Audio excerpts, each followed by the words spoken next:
Polling station की छानबीन। ये हर हाल में सुनिश्चित किया जाना चाहिए कि मतदान प्रक्रिया पूरी तरह निष्पक्ष रहे और मतदान की गोपनीयता बनी रहे।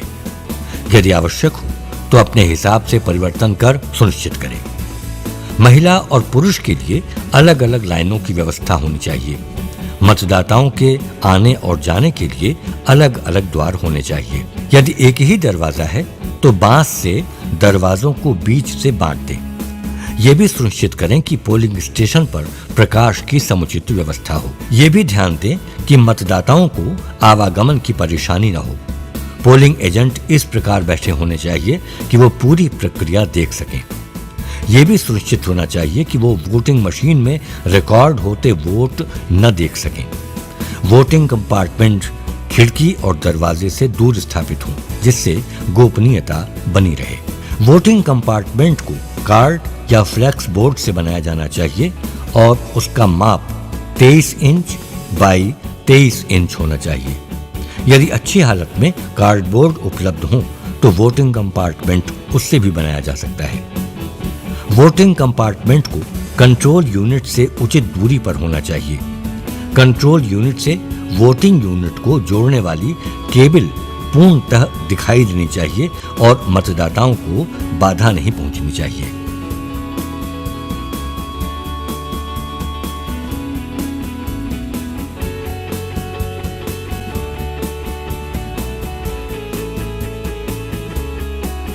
एक चुनाव प्रक्रिया के लिए वोटिंग सेंटर का मानचित्र कुछ ऐसा होना चाहिए। पोलिंग पार्टी को किसी भी पार्टी के राजनेता के फोटो, निशान अथवा पार्टी के स्लोगन को हटा देना चाहिए। साथ ही मतदान स्थल पर कोई भोजन निर्माण कार्य प्रतिबंधित है। सिर्फ पोलिंग सामग्री और ईवीएम को सील करने के लिए मोमबत्ती जलाए जाने की अनुमति है।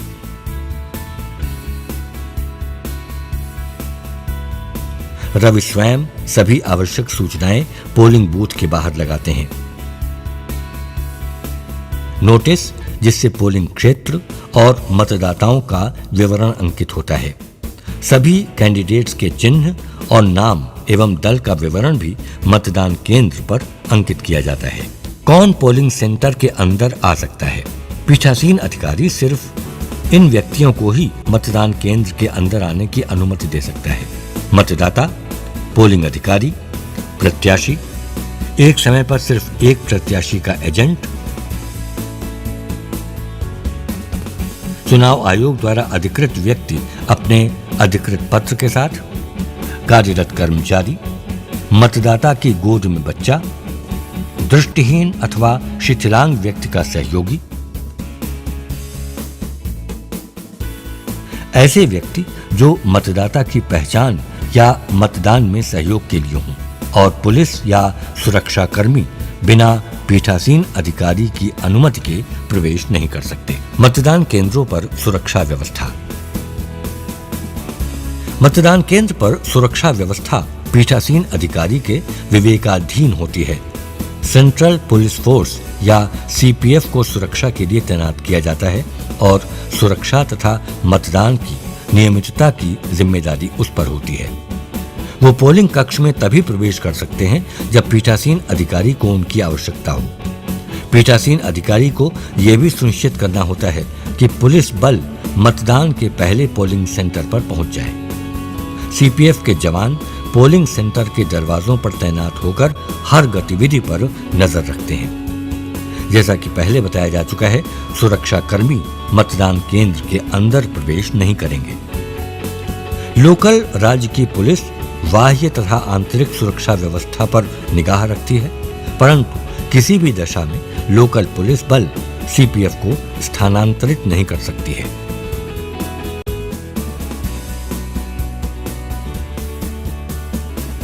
सौ तथा 200 मीटर चिन्ह महत्वपूर्ण होते हैं। पीठासीन अधिकारी के लिए यह आवश्यक है कि वो मतदान केंद्र से 100 मीटर का घेराव अपने नियंत्रण में रखें और 100 मीटर के अंदर कोई भी कैंप न लगने दे।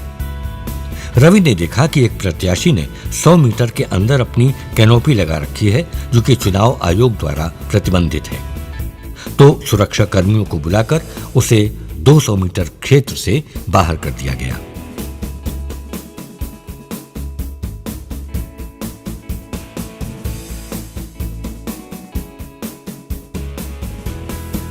मॉकपोल का आयोजन।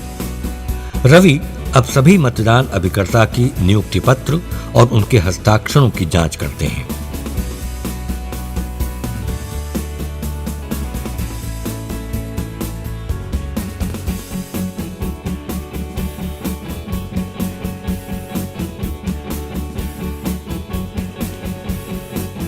रवि मॉकपोल का आयोजन असली चुनाव से 1 घंटा पहले करते हैं। कम से कम 50 वोट रैंडम आधार पर नोटा के साथ सभी प्रत्याशियों के पोलिंग एजेंट द्वारा इस दौरान डाले जाते हैं।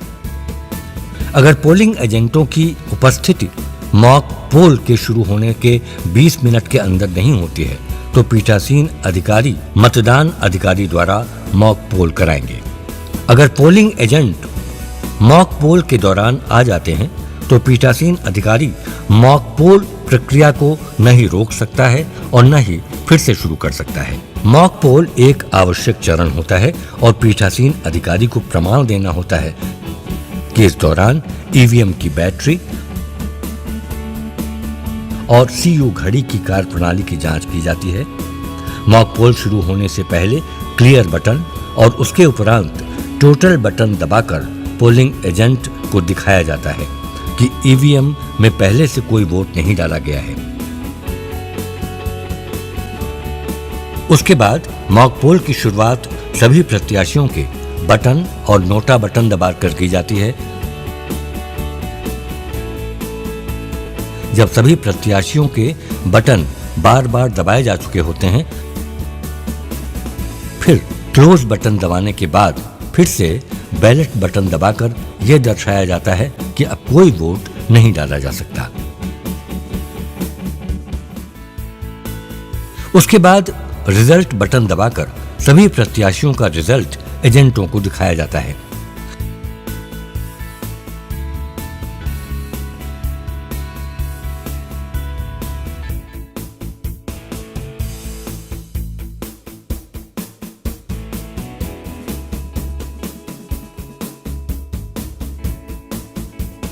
जब एजेंट संतुष्ट हो जाएं, तो क्लियर बटन दबाकर मॉक पोल के सभी वोटों को मिटा दिया जाता है।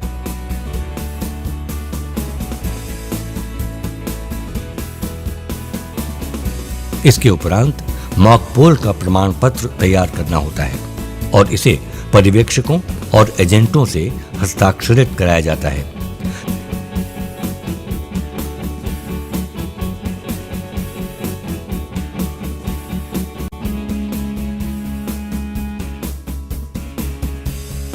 जब सीयू पूर्णतः ठीक से काम कर रहा है और उसे अब सील किया जाता है।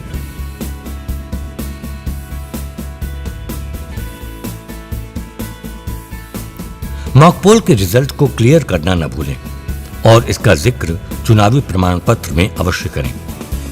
मॉक पोल के बाद सीयू को पहले से प्रदान किए गए सील और चिन्हों से चिन्हित करके असल चुनाव के लिए तैयार करें। मतदान केंद्र के लिए दिए गए बटन पर दिए गए कागज की हरी सील को लगाएं। रिजल्ट कंपार्टमेंट को इस तरह बंद करें कि हरे सील का छोर बाहर की तरफ हो। रिजल्ट सेक्शन को कंपार्टमेंट में सील करें। स्पेशल टैग को इस तरीके से लगाएं कि क्लोज बटन अच्छी तरह से दिखाई दे।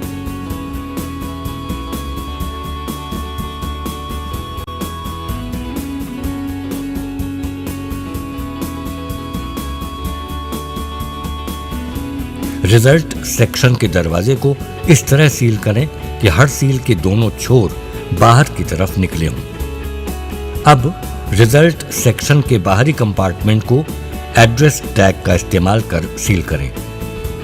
अब बाहरी पेपर के स्टील सीप को इस तरह से लगाएं कि उसका गोंद लगा हुआ ए अक्षर द्वारा चिन्हित किया गया छोर हरे सील के नीचे हो। ए अक्षर के ऊपर से वैक्स पेपर हटा दें और हरे सील के छोर का निचला हिस्सा उस पर चिपकाएं।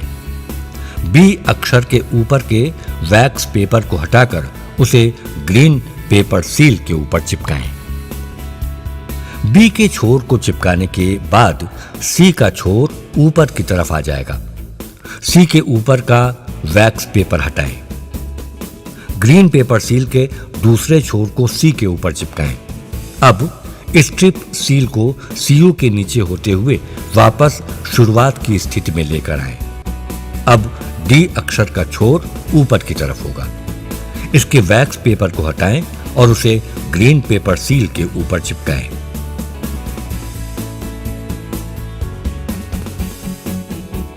कंट्रोल यूनिट अब असली चुनाव के लिए तैयार है। अब चुनावी एजेंटों को स्ट्रिप सील के ऊपर लिखे हुए क्रम संख्या को नोट करने और दिए गए स्थान पर हस्ताक्षर करने की अनुमति दें और अपना खुद का हस्ताक्षर भी उस पर करें। चुनाव के तुरंत पहले चुनावी क्षेत्र में बीएलओ का आगमन हो चुका है। वो वोटर लिस्ट की प्रतिलिपि जो कि चुनाव के एक हफ्ते पहले जिला प्रशासन द्वारा प्रदान की गई होती है के साथ उपस्थित होते हैं। ये सिर्फ इस संदर्भ के लिए होता है कि अगर कोई वोटर आईडी गंवा देता है या लाना भूल जाता है। चुनाव निर्धारित समय से शुरू हो जाना चाहिए, लेकिन अगर ऐसा नहीं होता तो रवि को उसके कारण पीठासीन अधिकारी की डायरी में लिखने होते हैं। पीठासीन अधिकारी को नए वोटिंग मशीन की लॉक और 3 घोषणा पत्रों को चुनाव से तुरंत पहले, चुनाव के दौरान, चुनाव के तुरंत बाद बनाना होता है। रवि कुमार अब पहले घोषणा पत्र को सबकी उपस्थिति में पढ़ रहे हैं और उसके हस्ताक्षर ले रहे हैं। उसके उपरांत वो चुनावी गोपनीयता के बारे में सबको चेतावनी देंगे और वे इलेक्ट्रॉनिक रजिस्टर और वोटर लिस्ट की चिन्हित की गई प्रतिलिपि तथा फॉर्म नंबर 17A को सभी एजेंटों को प्रदर्शित करेंगे। अब पोलिंग बूथ असल